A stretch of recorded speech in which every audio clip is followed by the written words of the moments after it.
Hey guys. Alright, so now what we're going to do is we're going to take those rhythms and apply it to actual music. And we got this little mini song here. And and we're gonna start out very easy, and then I'm gonna show you how you can do things to to apply some of the more we're not really doing complex rhythms now, but we make it a little bit more complex. You'll see what I'm talking about. And what we're going to do is at first we are going to focus on whole notes, and maybe seem easy enough, but you're still going to have to count. You're going to have to hit the chord and then 2, 3, 4. So you're going to have to keep that count to be able to play along with the track.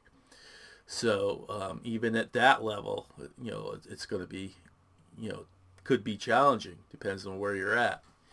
So, yeah, I guess we'll just go ahead and get right to it. Okay, so we're going to use all of our open power chords.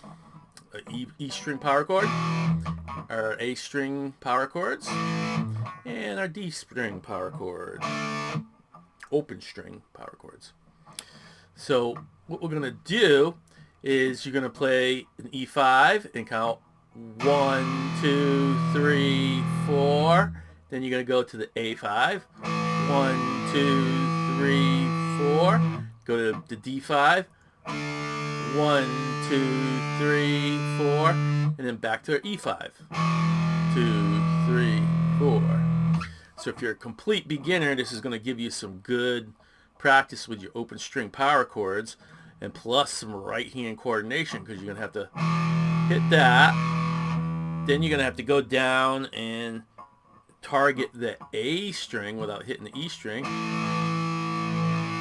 Then we go into the D, so you're going to have to go to the D string without hitting any of the other strings. And then you got to jump back up and then hit that. So this is how it's going to go. You can play just this all the way through. And this is good because you're keeping count.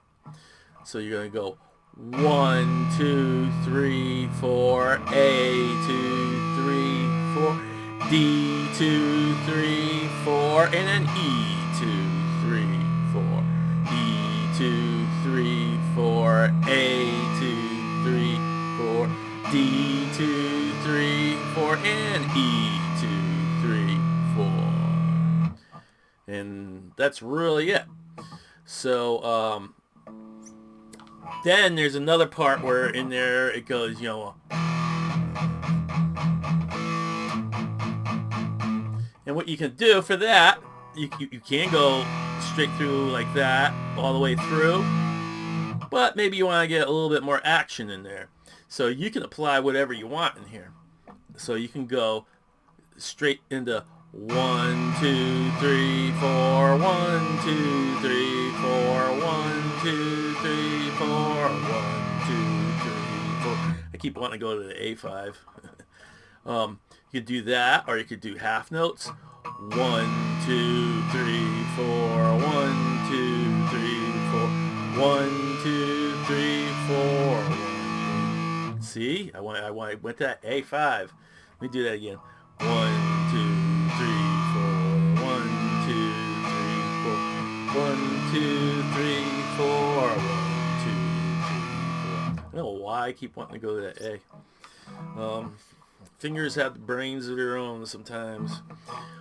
So anyways, so yeah, and then if you really feel like, yeah, I've got this, then just kind of go 1 and 2 and 3 and 4 and 1 and 2 and 3 and 4 and 1 and 2 and 3 and 4 and 1 and 2 and 3 and 4. But simply just going 1, 2, 3, 4, 1, 2, 3, 4, and so on. That is our main goal anyways. We just want to go ahead and get a good feel on timing.